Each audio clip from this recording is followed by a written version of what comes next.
Les attaques terroristes au Burkina Faso, le procès du putsch manqué de 2015, le bilan du président Roch-Marc Kaboré. Voici quelques sujets brûlants de l'actualité burkinabé que nous allons donc aborder avec M. Ahmed Savadogo. Vous êtes le président du Conseil national des jeunes burkinabés en Côte d'Ivoire. Bonjour. Bonjour. Bonjour également à nos chers téléspectateurs d'Ivoire TV et de NetAfrique.net au Burkina Faso. Vous avez découvert ici. Que vous avez découvert Ivoire TV. Première question, Président, ça fait maintenant 3 ans que le Burkina Faso est le théâtre d'attaques djihadistes sanglantes et sans précédent dans l'histoire du pays. Est-ce que, selon vous, cela peut vouloir dire que le président Roch-Marc Kaboré a échoué? Bonjour à Ivoire TV.net. Et je dirais bonjour aussi à ceux qui vont nous suivre dorénavant sur cette chaîne à travers cette émission. Et pour revenir à votre question, la question de savoir s'il y a des échecs vis-à-vis de... Est-ce que le président Roch-Marc Kaboré a échoué dans sa gestion de la politique sécuritaire au Burkina Faso? Bon, je dirais que cette question est une question qui doit être abordée dans le sens de la réflexion sur la situation au niveau du Burkina Faso. Il y a Oui, je sais, je suis parfaitement d'accord. Il y a échec, bien sûr, parce que Blaise le président Roch-Marc Christian Kaboré est le garant de la population, du peuple burkinabé et de la sécurité du peuple burkinabé. Et si l'intégrité est touchée et qu'il y a eu des pertes en vie humaine, il y a échec à quelque part dans son système. Justement, il y a échec. Oui, effectivement, il y a échec dans ce sens. Mais dans l'autre sens que je voudrais aborder aussi, n'oublions pas que nous sommes en face d'un système qui ne dit pas son nom. C'est le djihadiste. C'est le djihadiste. Et aujourd'hui, est-ce que nous pouvons certifier ici qu'à l'époque de la traite de Ben Laden par les Américains, dans les temps vifs de ce sujet, est-ce qu'ils ont échoué? Non. Mais à la limite, Ben Laden est parti. L'Amérique a crié victoire. Donc, dans ce fait, je dirais que le combat n'est pas encore... Avec les États-Unis, clairement différent. Là-bas, c'était une attaque qui s'est produite. C'est de façon sporadique, on peut dire. Au Burkina Faso, la menace était prévisible avec la crise libyenne qui débordait dans la sous-région. Le Mali a été très vite touché, le Nigeria ensuite. Et le Burkina Faso n'a pas su anticiper pour protéger ses frontières. Bon, voilà, c'est de cette question que je voudrais qu'on aborde. Parce que le fait de ne pas anticiper, on ne peut pas anticiper avec le système djihadiste. Les djihadistes, après avoir perdu la Libye et en Afrique, se devaient d'avoir un repère sur le territoire africain. Ils n'ont pas perdu la Libye, au contraire, ils se sont peut-être installés en Libye après. Ils ont perdu la main en Libye, ils se sont retrouvés au Mali, ils ont perdu la main au Mali et aujourd'hui ils sont à la recherche d'un repère sur le territoire africain. Donc qu'est-ce qui fait que le président Kaboré n'arrive pas justement à mettre en place un système de défense qui soit capable en amont d'empêcher que certaines portions du territoire burkinabé puissent échapper au contrôle de l'État? Parce que c'est le cas, des écoles sont fermées, des régions entières sont carrément désertées par les forces armées. C'est le chaos au Burkina Faso pratiquement. Effectivement, c'est le chaos au Burkina Faso et c'est de cela que je venais de dire tout à l'heure. Le président a failli dans la mise en place du système parce que les attaques djihadistes de façon continue expliquent que le pouvoir n'a pas le mécanisme de contrer ce système. Et voilà où je parle aussi de l'accentuation du djihadisme qui, dans notre environnement, à partir du Burkina, je vous parle, est propice au djihadisme. Parce que là, vous avez le Sahel, vous avez le désert et vous avez l'étendue de plus de 1000 kilomètres. Il y avait également plusieurs groupuscules armés qui sévissaient dans la région depuis très longtemps. Donc tout cela pour mettre un canal de système à l'approche pour pouvoir éventuellement contrer ce système, il faut avoir les moyens. Vous avez vu qu'une stratégie militaire. Vous avez vu que le Burkina a dégagé dans un premier temps l'état d'urgence sur le territoire, mais il ne s'agit pas de déclarer l'état d'urgence sans avoir les moyens de sa politique. D'accord, là on vous a très bien compris sur le sujet. On va rapidement passer à la seconde question parce que malheureusement le temps est très coincé. Mais ça fait maintenant 4 ans que Roch-Marc Kabore est au pouvoir. Nous sommes à un peu plus d'un an de la présidentielle 2020. Si vous deviez attribuer une note à la gouvernance Kabore, quel serait votre verdict? En matière de chiffres, je lui donnerais 6 sur 10. 6 sur 10. Oui. Et, Parce que tout simplement, au-delà du volet sécuritaire, il y a le volet organisation interne, il y a le volet où les institutions ne sont pas aussi fortes qu'on l'avait demandé à l'époque.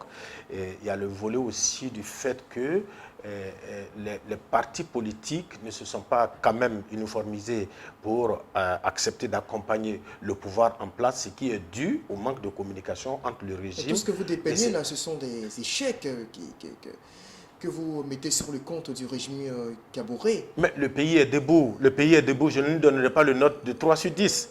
De toute façon, le pays est debout. Le pays est debout. Le pays avance, même si c'est à petits pas. Le pays avance, la démocratie, vous le savez, vous êtes journaliste, vous êtes mieux placé que moi.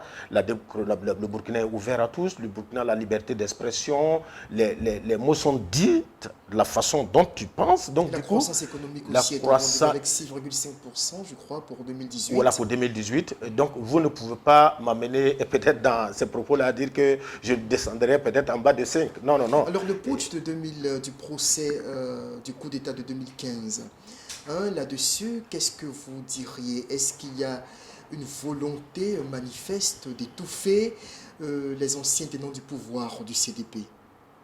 Non, politiquement, je ne suis pas politique. Est-ce que vous trouvez que le putsch est mené dans des conditions équitables? Le putsch, les enquêtes du putsch ou le putsch?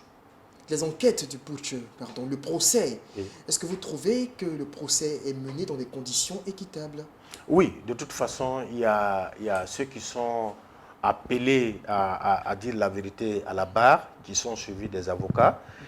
Je pense que c'est à eux de nous dire que, au fait, le procès est biaisé. Mais vous observez en tant que témoin de l'actualité. Justement, non. Nous, ce que nous avions comme regret autour de tout cela, c'est de savoir que, effectivement, s'il y a possibilité quand même de trancher juridiquement pour que ces personnes puissent vraiment recouvrir, en tout cas, la quiétude, le bon fonctionnement de la vie, ça aurait profité peut-être au Burkina Faso. Parce que c'est des experts qui sont jugés actuellement au niveau du Burkina Faso. Mais malheureusement... Certains diront que là, vous êtes en train disons, de nier le droit à la justice. Je ne nie pas le droit. Nous l'avons vu en Côte d'Ivoire. Ils ont... Madame Laurent Gbagbo, Madame Laurent Gbagbo, vous avez vu ici, elle a été jugée, elle a été condamnée à 20 ans de prison.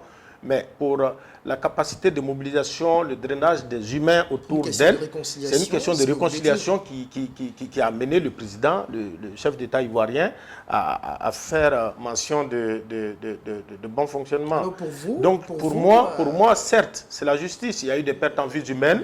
Il faut éclaircir tout cela. Mais dans le contexte de la réconciliation, il faut qu'on ait tout. Ces bras valides, ces personnalités autour de nous pour pouvoir faire avancer le pays. Je vais vous ajouter quelque chose. Le Burkina est un pays un peu très fragile, de par son économie qui ne tient pas la barre, de par la sécurité qui est en train de vraiment vaciller complètement, de par aussi le fait que le peuple burkinabé dans son ensemble est en train de subir une forme je dirais une forme de rivalité, de xénophobie, des dissensions internes. Et là, ça ne ressemble pas à l'image du Burkina, parce que déjà, c'est un peu trop tout cela. Voilà pourquoi je dis, il faut quand même réfléchir autrement.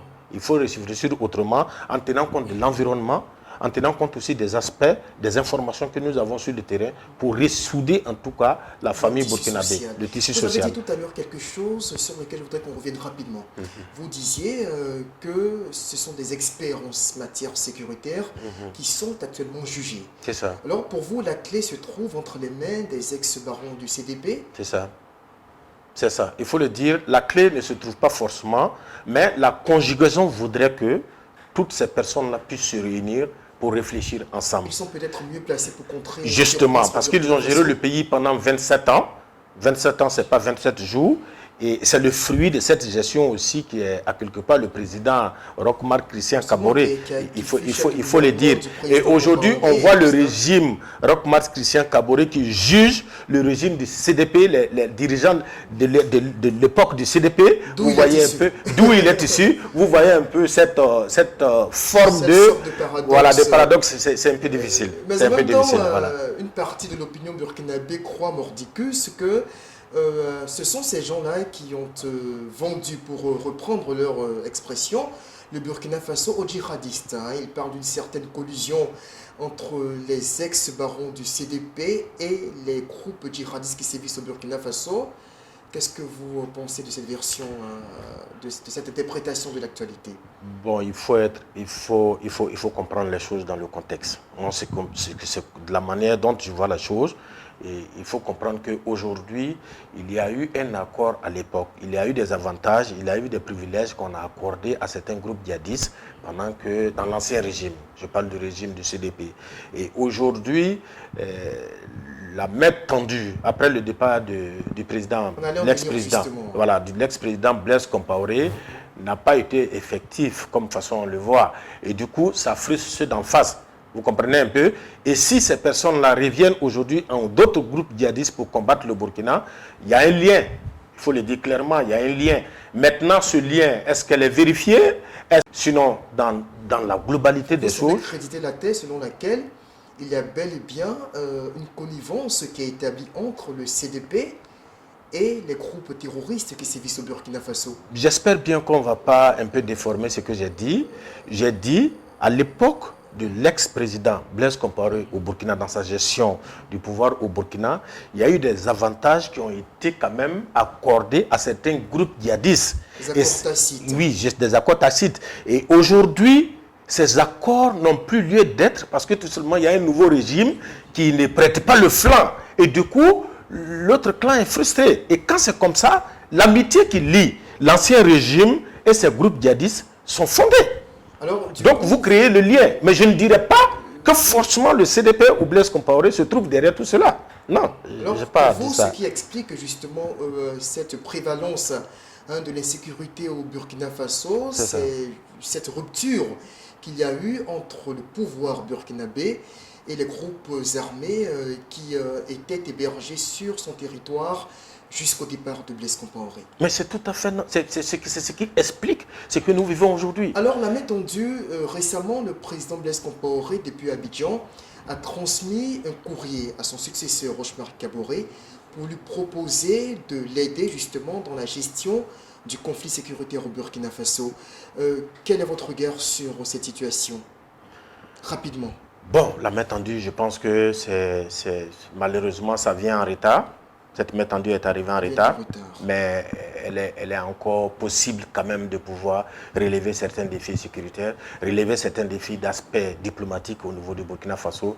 Donc je pense que c'est à prendre au sérieux. Elle est bienvenue quand même. Voilà, elle est bienvenue quand même. Voilà. Nous sommes au terme de notre émission, malheureusement, mais on va quand même vous demander, Ahmed Savadogo, on vous voit très actif dans tout ce qui est comme activité de la diaspora burkinabé en Côte d'Ivoire. Vous êtes au Fourier-Moulin, vous êtes partout en même temps, à la fois. Tout le monde vous connaissait à Abidjan, en tout cas parmi les burkinabés de Côte d'Ivoire. En une phrase, est-ce que vous auriez des ambitions politiques dans votre pays, peut-être dans le moyen terme, ou on ne sait jamais dans le court terme? Bon, je vous remercie. Les ambitions politiques, effectivement, oui, parce que tout simplement, le couronnement de la gestion au niveau de la société civile, c'est les politiques, parce qu'il faut quand même avoir une réflexion. Dans un premier temps, en tant que société civile, pour canaliser, pour donner les efforts aux uns aux autres, de pouvoir se lancer sur un objectif. Et cela De pourrait deux, amener, M. Savadogo, demain. de deux, je vais finir d'abord. De deux, cet objectif atteint, il faut avoir les moyens d'une politique pour pouvoir la faire impliquer dans la gestion de l'État. Et en ce moment, vous devenez un acteur politique. Et si c'est ça une ambition... C'est la carrure que vous oui, justement, prévoyez. Justement, mais pour le moment, je suis au niveau de la société civile.